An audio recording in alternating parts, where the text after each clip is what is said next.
Yo, yo, yo, what is going on, CoD Familia? It is your boy BN, aka Mr. Kingdom Builder, and today I got another special one for you. We are going to be going over, for those new players that are coming into Call of Dragons, welcome, especially for once Server 5 does end up populating. Not sure if it will happen by the time this video is out, if not afterwards, but it'll be sometime on the 5th, just because we haven't heard anything otherwise to indicate that it will not still be released on December 5th. So I'm going to show you what I think is a really great resource. It's my Everything COD spreadsheet that I've been working on since I started playing an account in Server 2.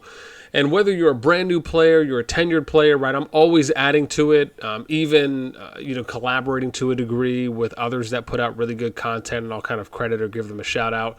And I just want to go over the spreadsheet, kind of talk about how it can be really useful. I'm going to share some of the big updates that I've made to it, along with a big, healthy, and kind-hearted ask for those of you that are new, or if you're just planning to start a main account in Server 5, I'll put that'll be towards near the end of the video.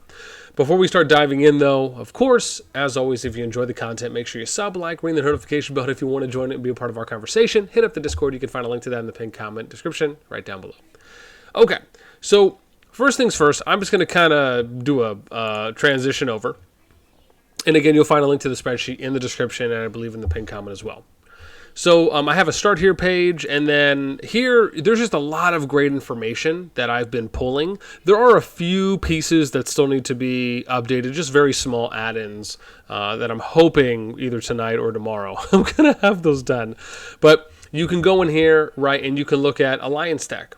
Alliance Tech hasn't changed yet, so you can go in here and essentially kind of map out what you're going to do with your alliance, right? Even if you've never played the game before, you haven't played a main account, you haven't got into a server yet, you can go in here and kind of start planning out some of those things on what your pathing might be, and just kind of see how everything is set.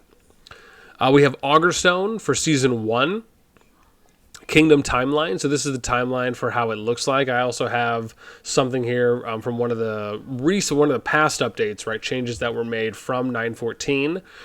Which is, I think, September 14th, if I have my months right. So you can at least see, thank you, the timelines and what the objectives are, the rewards are, what the lengths are of time. Some of these I do have to reconfirm as well because there are a few here on the exact lengths, but I'll most likely figure all those out once Server 5 starts. But this will give you all of the actual Augerstone chapters, and then we have one for Season 1 Plus, which is the kind of Kingdom Merge, or I guess the Kingdoms 1 through 4 merged server. That is just doubly titled S1 or Season 1 Plus. And you can see in here marked in blue, right, these are the changes here that have been done from Season 1 to Season 1 Plus. And again, there's only a few, right? It's not as though everything has changed, but you can at least go in here and let's say, you're playing in your kingdom long enough past Season 1, you can kind of go in here and take a look at what is upcoming and what's happening. And then I have something in here for artifacts. So the new artifacts that were added in the last update, those are the only ones that just haven't been added here yet. I will be having those here within 24 hours, if not less, by the time this video is released. Behemoths, this is the newest tab that I added. So for those of you that are really big planners and you want to get an idea on, hey, which Zone 1 should I start in? Right? How many behemoths could I get in a starting zone? Right? What are their buffs? Which ones should I go for first? Which ones are close enough together where maybe I want to look at that grouping a little bit more and try and place my fort down there, right, etc., whatever may come to mind.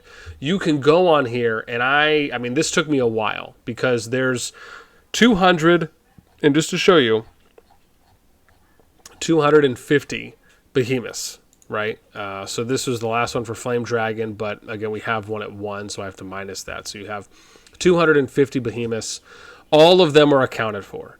Right, you got Flame Dragon, their Alliance member limit increase, right? So you have the AMLs, you have what the buffs are, where the region is, where the coordinate is, you have the participation and damage ranking rewards for each. behemoth type out of the ones that are available now. And I mean, honestly, I mean, this is pretty cool, man. I'll probably go back through this at some point and really do more of a deep dive for when our project eventually starts upon somewhere around global release, if not at least when they add in more regions. But this is a nice way if you want to go in and do planning.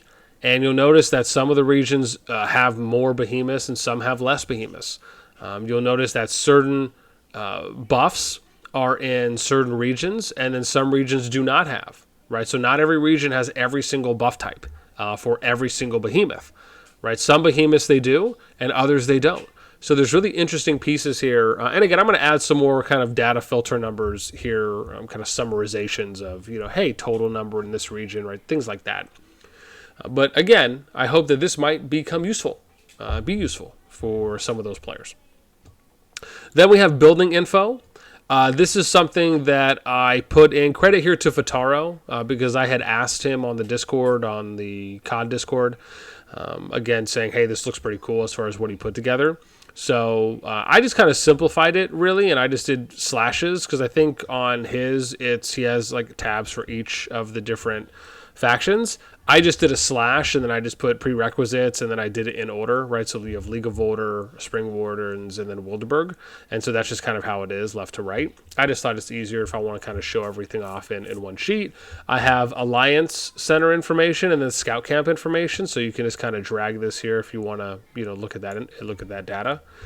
Then we have bundles pop-ups, and this is really the one here, and I'm definitely going to come back to this as well, but I thought this was really cool when it comes to like just those random pop-ups that happen, right? If we can try and collect a lot of these, and I don't have all of them, but and again, I'll get to this one here a little bit later in the video, but I thought this was a nice ad because it really kind of is more of a group community effort to pull a lot of this where a lot of these have come from.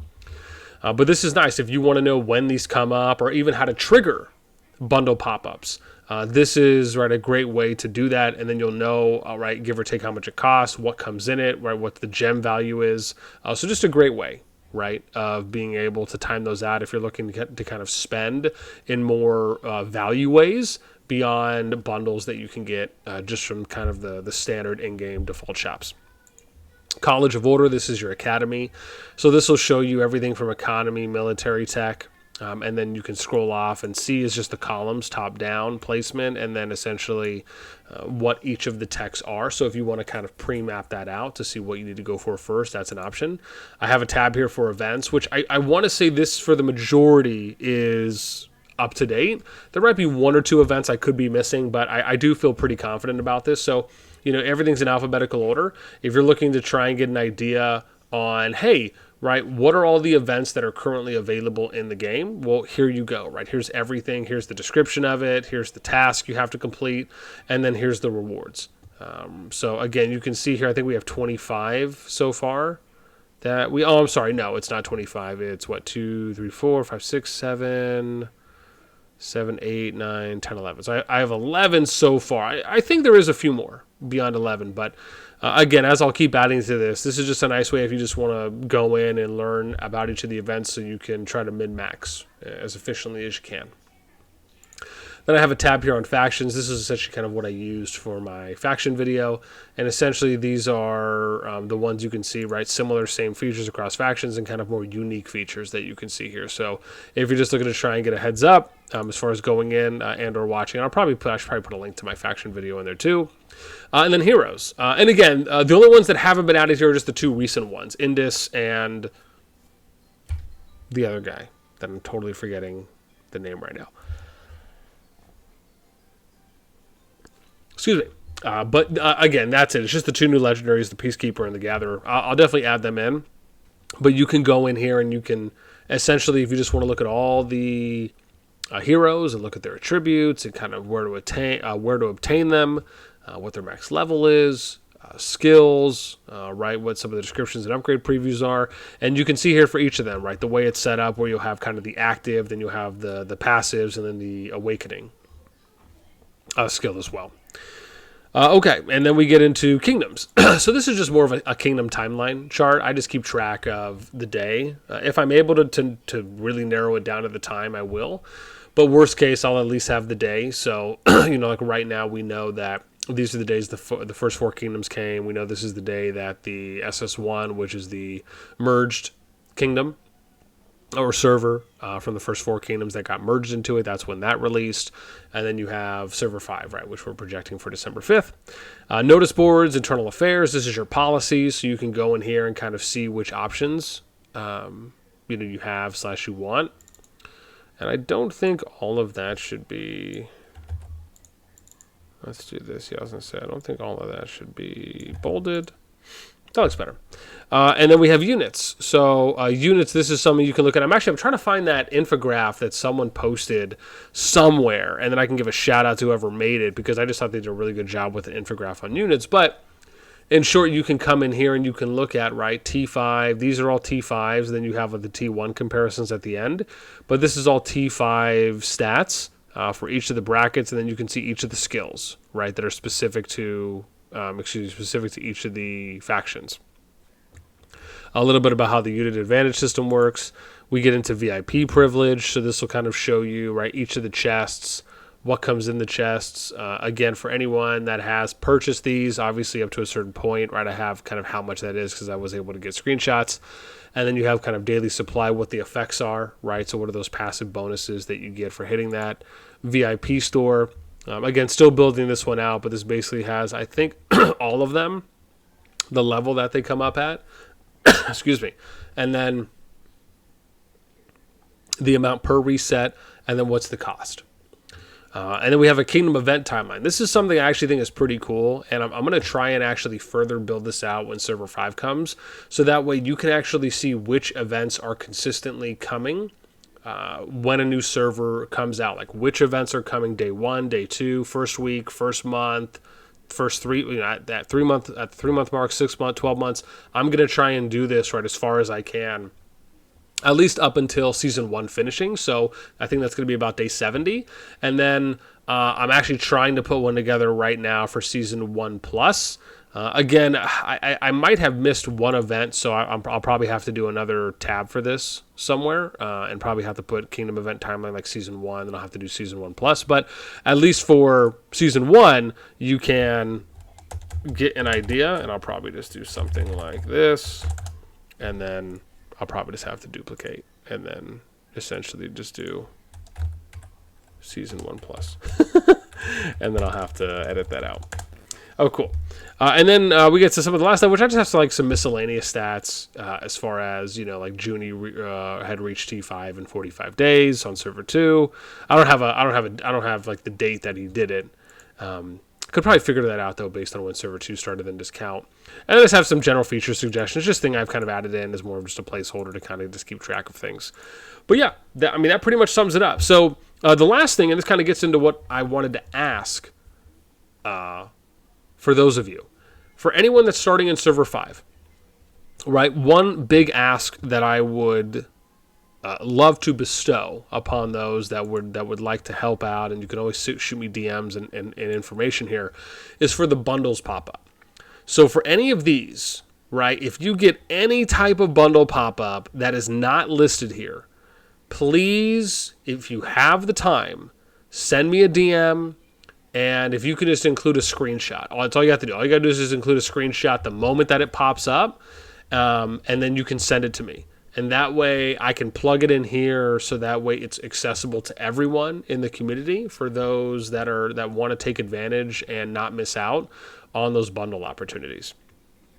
The last one here would probably be, I was just talking about it too as well, would be... or I guess 2 out of 3. If you're leveling up VIP, I would love to know how much the chests cost. So I think for me, I'm up to VIP 8. Yeah. So from VIP 8 and above, I don't know how much the chest costs. So if you do know that, please feel free to shoot me a screenshot. I would really love to know. I have to add in the points too as well, so that's something I have to add in there. The other one would just be VIP store. If you have the VIP store leveled because you're leveling VIP, I would love to know what the amount per reset is, what's the cost, that would be great to know, right? So I can start kind of getting some of these that are at level 7 and above. Those would just be my 3 asks. And again, you're more than welcome to add me on Discord. You can ping me if you want to post it on the COD Discord. Again, you can add me and then DM it to me. You can join my Discord and then post it in one of the COD channels. That's totally fine as well. Again, my hope it really is to just further keep building this out for the community so they have it as a good, healthy resource.